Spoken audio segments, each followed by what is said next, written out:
कम बना रहे हैं तो आप ज़रूर अपने साथ कुछ, आपकी पढ़ाई में ज़रूर कुछ कमी है, तो आप अपनी पढ़ाई और स्ट्रॉन्ग कर लीजिए। और इस वीडियो में आपको हर क्वेश्चन के लिए 3 सेकंड मिलेंगे, 3 सेकंड।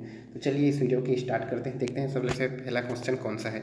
तो देखिए सबसे पहला क्वेश्चन है, बांस गीत कौन गाते हैं। जी हाँ दोस्तों, बांस गीत कौन गाते हैं, बांस गीत कौन गाते हैं। कौन गाते हैं मतलब है कौन सी जनजाति, कौन सी जनजाति बांस गीत गाती है। तो देखिए ऑप्शन में क्या है, ऑप्शन में है देवार, बसदेवा, राउत, भाट या इनमें से कोई नहीं। चलिए बताइए कौन सा है, अगर आप पढ़ते हैं तो। 3 सेकंड है आपके पास, 1 2 3। चलिए देखते हैं इसका आंसर क्या है। इसका आंसर है राउत। जी हाँ, राउत। राउत जो जनजाति है कौन सी गीत गाई जाती है, बांस गीत। और इसमें से एक क्वेश्चन में आता है पंडवानी, सधौरी गीत, ये सब जनजाति में पूछा जाता है। सधौरी गीत हो गया, पंडवानी हो गया, और कौन से, और कौन ददरिया, ये सब चीज़ पूछे जाते हैं कि कौन सी जनजाति गाई जाती है। तो आप लोग सब पढ़ लीजिएगा इस गीत के बारे में। इस क्वेश्चन का आंसर था राउत। ठीक है, एक क्वेश्चन हो गया। नेक्स्ट क्वेश्चन देखते हैं। नेक्स्ट क्वेश्चन है, कोंडा गांव किस नदी के तट पर स्थित है।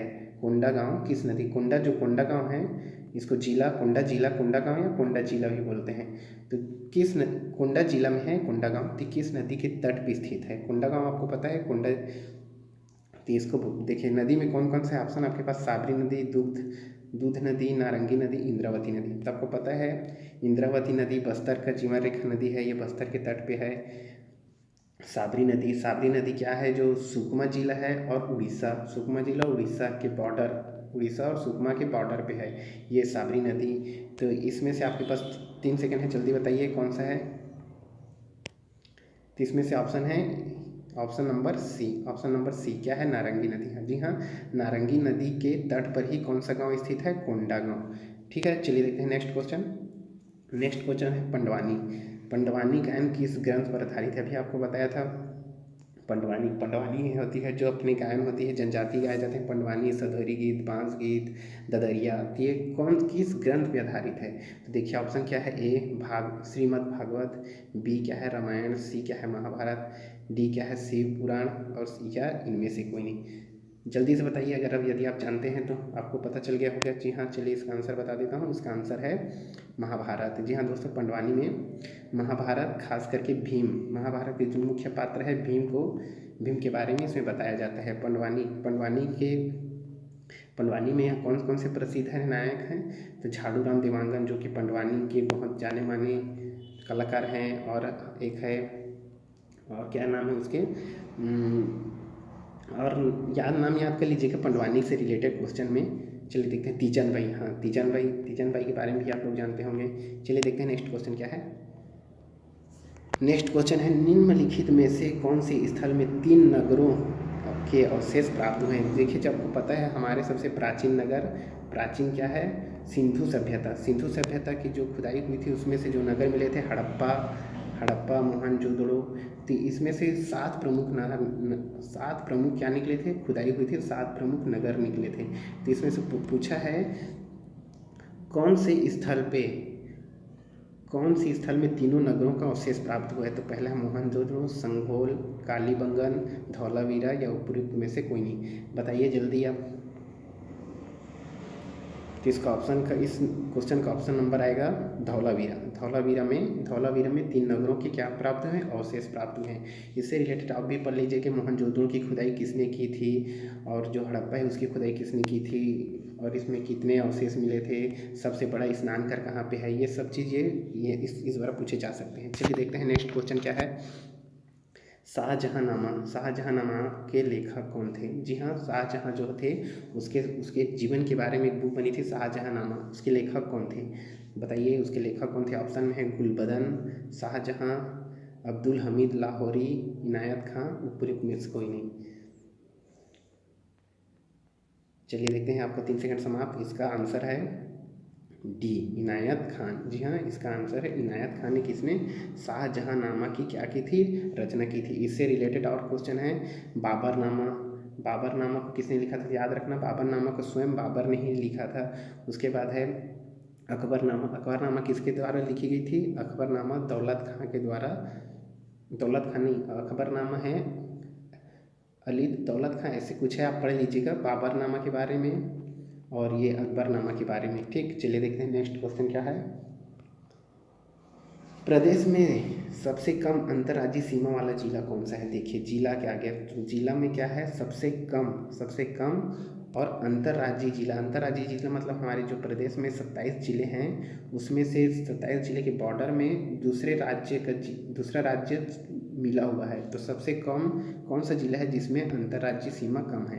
तो चलिए ऑप्शन में क्या है, धमतरी, रायगढ़, जसपुर, राजनांदगांव और इनमें से कोई नहीं। तो जैसे पता होगा राजनांदगांव का सीमा बहुत बड़ा है और बहुत लंबी सीमा है। ठीक है, राजनांदगांव की, तो राजनांदगांव तो हो नहीं सकते, तो आप बताइए इसमें से।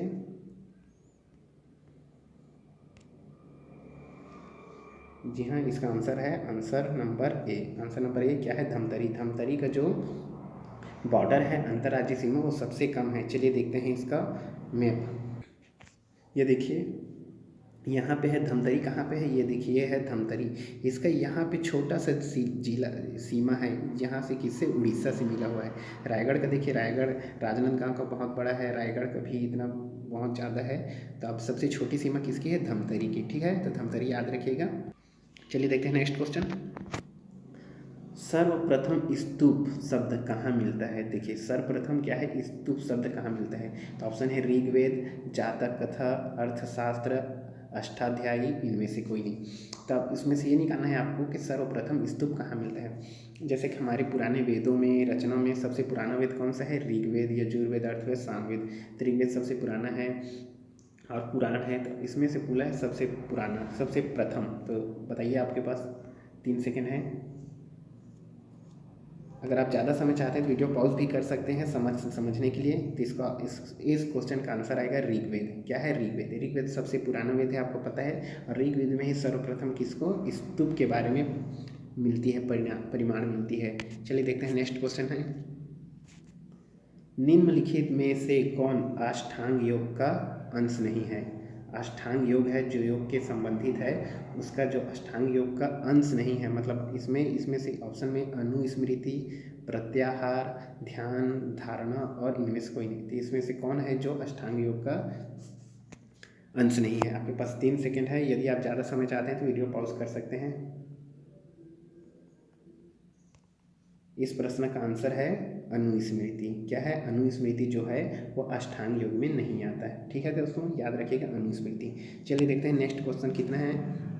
नेक्स्ट क्वेश्चन क्या है और आप कितना क्वेश्चन टिक लगाएं उसे भी याद रखते जाइए। नेक्स्ट क्वेश्चन है, प्रसिद्ध पुस्तक फाउंडेशन ऑफ इंडियन कल्चर। देखो ये पुस्तक का नाम है फाउंडेशन ऑफ इंडियन कल्चर। इसके जो राइटर हैं कौन है, लेखक कौन है? तो ऑप्शन है रविंद्रनाथ टैगोर, श्री अरविंद घोष है, राधा कृष्णन, भगवान दास या इनमें से कोई नहीं। देखिए फाउंडेशन ऑफ इंडियन कल्चर, आपके पास 3 सेकेंड है।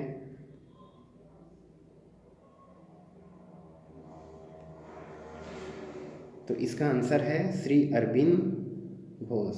आप लोग नेट में सर्च कर सकते हैं फाउंडेशन ऑफ इंडियन कल्चर के बारे में। रविंद्रनाथ टैगोर भी लिखे हैं लेकिन वो कुछ दूसरा है। चलिए देखते हैं नेक्स्ट क्वेश्चन है। निम्नलिखित में से अद्वैत वेदांत के अनुसार किसके द्वारा मुक्ति प्राप्त की जा सकती है? किसके अनुसार, अद्वैत वेदांत के अनुसार। तो ऑप्शन है ज्ञान, कर्म, भक्ति, योग और इनमें से कोई नहीं। चलिए बताइए। तो इसका आंसर है ज्ञान। क्या है, ज्ञान के अनुसार ही क्या मुक्ति प्राप्त की जा सकती है, ऐसा किसमें लिखा है, अद्वैत वेदांत के अनुसार। दोस्तों इस वीडियो में इतना ही। अच्छा लगा तो लाइक करिए, सब्सक्राइब करिए और आप देखिए आपको 10 में से कितने नंबर मिले हैं। धन्यवाद।